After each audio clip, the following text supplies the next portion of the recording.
But itong isabong, I will sign the papers which would consist actually, pero it was just a verbal order given by me to Secretary Anyo to conduct a survey kung ano talaga the social impact of isabong upon the Filipino people. So, ginawa ni Sekretaryo ang trabaho niya, and he reported and validated yung naririnig ko. Yung amin lamang sana, buwis lang ang hinabol namin dito. Sinabi ko na sa inyo, 640 million is 640 million.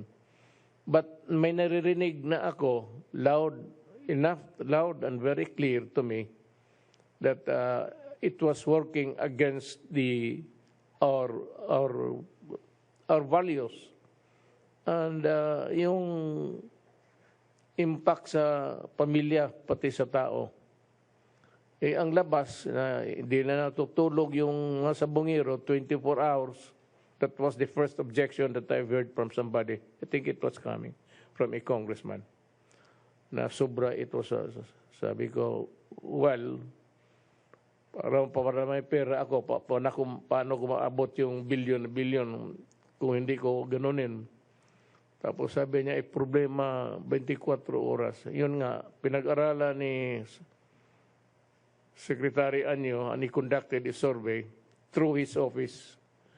Ang DILG is malawak eh. Hanggang doon sa baryo may DILG na ano.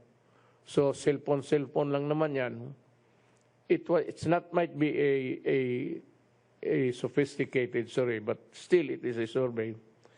And the recommendation of Secretary Anyo is to do away with isabong. And he cited the validation report of coming from all sources. So it's his recommendation, and I agree with it, and it is good. So isabong will end by tonight, bukas. Lalabas ito bukas. And then,